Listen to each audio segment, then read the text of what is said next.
Well, today let's talk about Hanukkah for a little bit.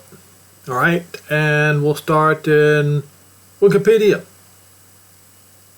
Hanukkah, or Hanukkah, is a festival Jewish commemoration of the recovery of Jerusalem and subsequent rededication of the Second Temple at the beginning of the Maccabean revolt against the Seleucid Empire. The Seleucid Empire was one of the four offshoots of Alexander's Grecian Empire. In the 2nd century BCE, Hanukkah is observed for 8 nights and days, starting on the 25th day of Kislev. Unfortunately, if the Jews would have read the words of the prophets, they should have started it on the 24th day. The 24th day holds a major meaning. According to the Hebrew calendar, which may occur at any time from November 28th to December the 27th in the Gregorian calendar, the festival is observed by lighting the candles of a candelabrum with 9 branches, commonly called a menorah or Hanukkah. One branch is typically placed above or below the others, and its candle is used to light the other 8 candles. This unique candle is called Shamash or Shamash. Each night, one additional candle is lit by the Shamash until all the 8 candles are lit together on the final night of the festival. Other Hanukkah festivals include singing Hanukkah songs, playing the games of dreidel, and eating oil-based foods such as latkes and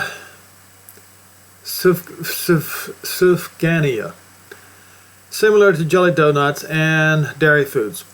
Since the 1970s, the world's Hasidic movement has initiated public menorah lightings in open public places in many countries. Originally instituted as a feast in the manner of Sukkot, it does not come with the corresponding obligations and therefore a relatively minor holiday in strictly religious terms, and that is a mistake. I don't mean that nobody should be allowed to work on Hanukkah. That's not what I mean. The significance of that day is high because of what is written by Haggai in chapter 2, verses 18 through 22. Nevertheless, Hanukkah has attained major cultural significance in North America and elsewhere, especially among secular Jews, due to its often coming around the same time as Christmas.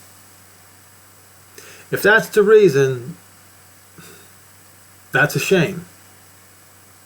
There is way greater significant meaning in Hanukkah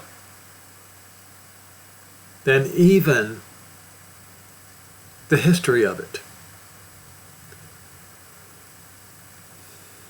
Now, here's the history of it. The name Hanukkah derives from the Hebrew verb, I don't know how to pronounce this, meaning to dedicate. On Hanukkah, the Maccabean Jews regained control of Jerusalem and rededicated the temple.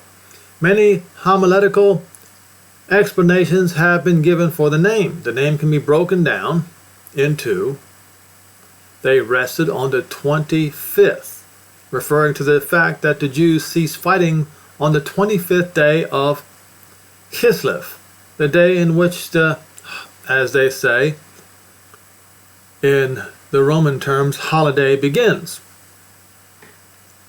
The word holiday has its own dubious origins. I'm not going to go into that right now.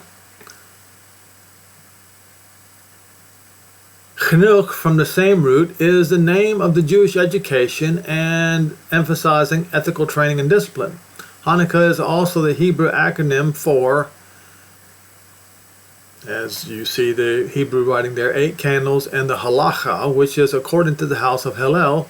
This is a reference to the disagreement between 2 rabbinical schools of thought, the house of Hillel and the house of Shammai, on the proper order on which to light the Hanukkah flames.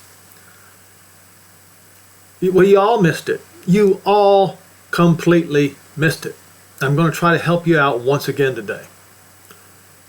Shammai opined that 8 candles should be lit on the first night and 7 on the second night, and so on and so on and so forth, because the miracle was greatest on the first day. But I say all of you are wrong, because you completely missed the words of Haggai the prophet. So what I want to do is go to, well, before I do that, just a little bit of reference here to the Maccabees. The Maccabean defeated the Greeks in several battles during the Maccabean revolt, which took place from 167 to 160 BCE. The Battle of Emmaus. The Maccabeans won a surprise attack on the Seleucid camp, looting their valuables and weapons. I guess that was the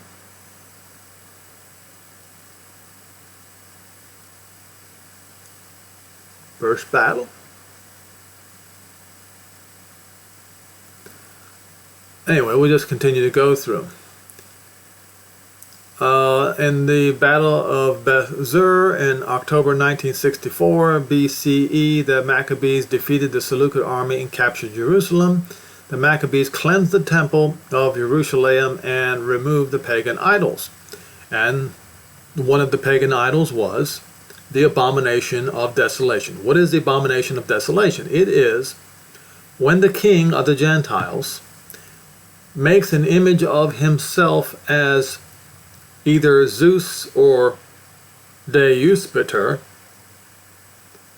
which is what Caligula later did. The same act, committed the same act. And the Jews in those days thought they could defeat the Romans in war because of what happened before with Antiochus IV. In May 162 BCE, the Seleucids won this battle and drove the Maccabees from the field. Yehuda's brother Eleazar Avaran died in the battle. In 160 BCE, the Maccabees suffered a devastating loss, with Yehuda and many Jewish soldiers dying in battle. But they defeated, the Jews defeated, did defeat the Seleucids. Okay?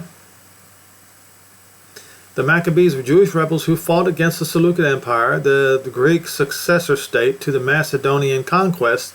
The Maccabees were outnumbered and poorly equipped, but they used their knowledge of the terrain to outmaneuver the Greeks. The Maccabean revolt is celebrated by the Jewish Festival of Lights in Hanukkah. But I keep telling you, you're missing the point. My fellow Jews, you are missing the point. And here is the point.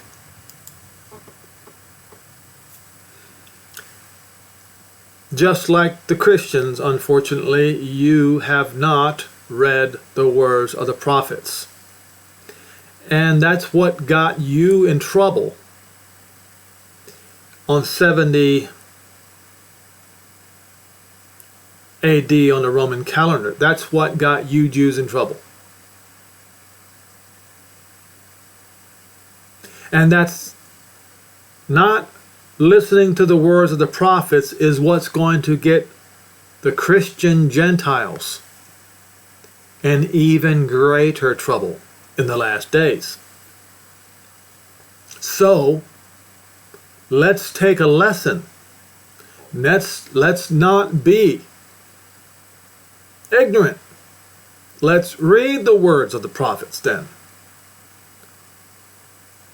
So Haggai, or Haggai, however you say it,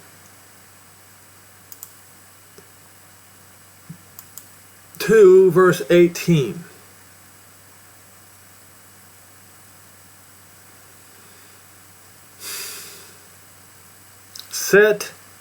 Put in place this day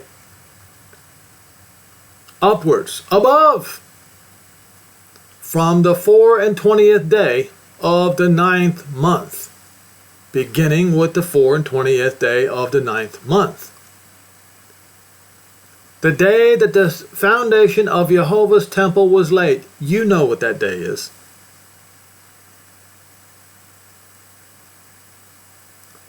Set that day.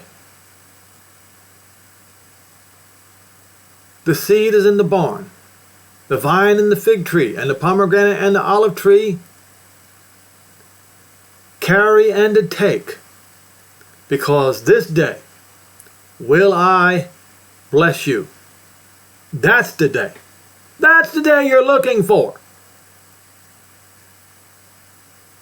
Verse 20, and again the word of Jehovah came unto Zerubbabel. What's going to happen on that day? What's going to happen on that day? Now, that day, this year, came and went.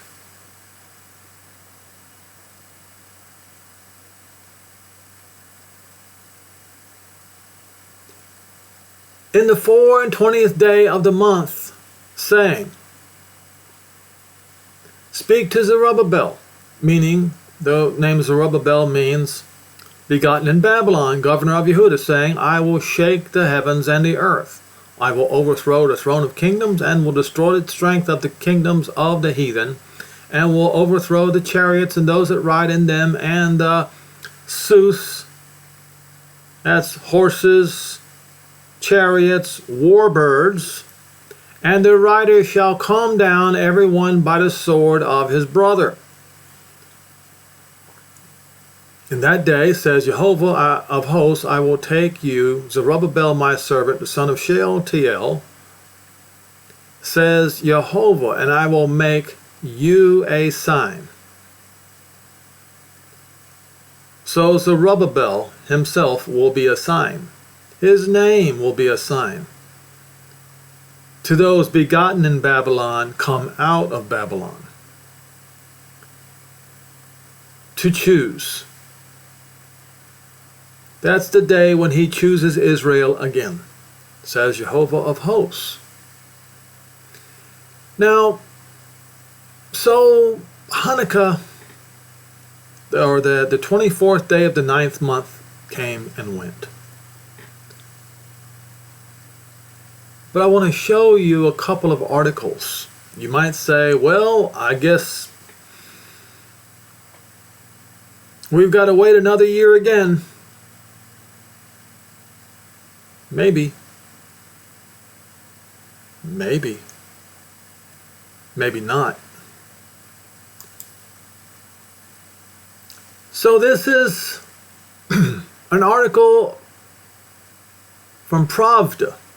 You know, Russian news media, and I know some of you will say, well, the Russian news media is propaganda. Well, I have to tell you, so is your mainstream Western news media also propaganda. More than 20 years ago, this is coming from Dmitry Medvedev, one of my American colleagues made an interesting remark regarding events in Iraq. Punish France, ignore Germany, forgive Russia. More than 20 years ago, one of my American colleagues made an interesting remark regarding, there's no point me repeating that. I'll just continue. Why did I recall this? Here's why. This linguistic triad perfectly fits the situation that will arise, and it will definitely arise someday in connection with the end of the hybrid war of the West against Russia. Then our country may well A. Forgive those weak countries that succumbed to the pressure of the Anglo-Saxons and took at least a passive part in the anti-Russian Western trash, mainly a number of countries in Asia and Latin America. B. Ignore the USA. Here everything is simple. Friendship with them is not expected in the next 100 years, and fighting with America is too costly. A direct conflict will obviously escalate into a global nuclear war. C. Punish Europe. I want you to listen very, very, very carefully, because this seems to align with words that are written in Ezekiel 39. Here I will elaborate.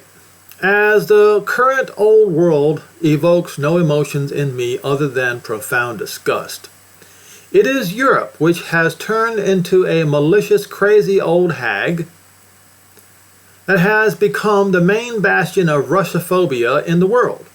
It is this deceitful Europe that is to blame for the collapse of the Istanbul negotiations. It is this brainless Europe that zealously escalated a senseless sanctions campaign which has brought colossal losses to its citizens. It is this bloodthirsty Europe that has fed all the most rabid demons of war, disregarding the losses on both sides of the conflict. Now, am I saying he's right? No, it's just an observation. I want you to listen to words carefully and not get sucked into propaganda. Just listen to the words. And therefore, Europe must be punished by all means available to us. Political, economic, and various hybrid methods. And thus, we must support any destructive processes in Europe. Long live the aggressive rioters on its historic streets. Glory to the crowds of migrants, wreaking havoc and hatefully destroying rainbow European values. Remember the video I did maybe a week ago? Remember that one? May all the loathsome faces of the European bureaucrats disappear in the tide of future civil clashes, civil unrest. Told you about the civil unrest that was predicted in Daniel 2. The civil unrest that was predicted in the kingdom of iron mixed with miry clay. I told you about that many times. Why so harsh? How else can one respond to such facts? The Norwegian-flagged vessel Oslo Carrier 3 refused to take aboard drowning Russian sailors from the ship Ursa Major. Are further explanations needed? This cannot be forgiven. We will act, for it is said, the righteous will rejoice when he sees the vengeance. He will bathe his feet in the blood of the wicked. So he's quoting Psalm. So he's turning his ire completely toward Europe and not at the United States. Why? Because, as he puts it, it would be a losing battle. It would cause nuclear war around the world, and he's still trying to avoid that. Okay? But there's another group of people that are trying to make it happen as fast as they can. And I found it when I saw this article. Poland, France, and Great Britain form military alliance for war against Russia. Again, Pravda.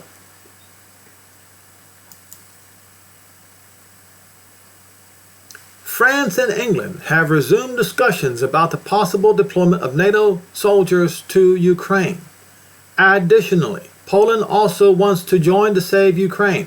Now, I want you to understand, folks, timing is everything.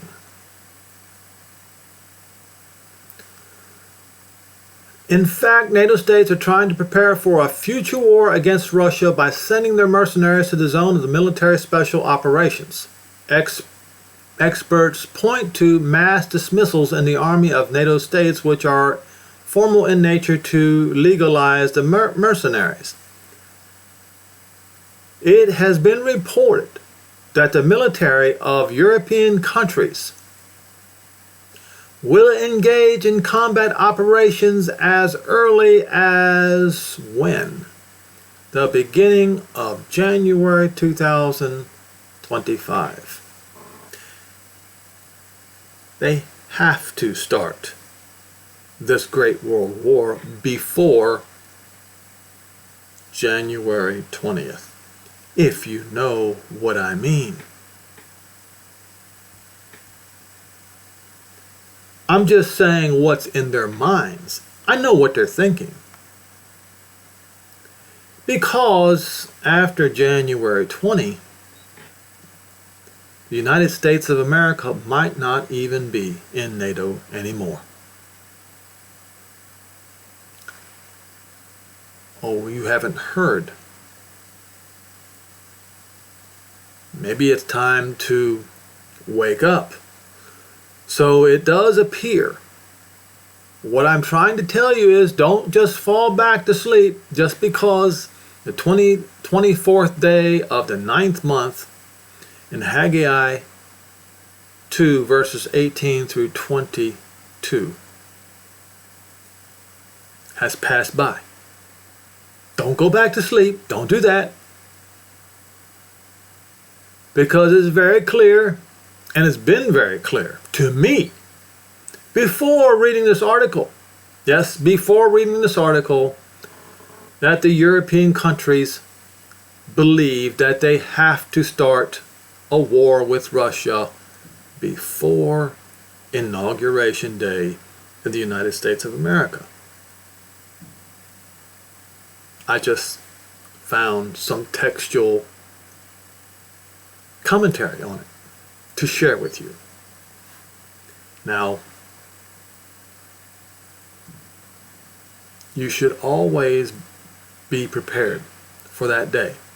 Each and every single day you should be prepared. Not just on the 24th day of the 9th month of the Hebrew calendar.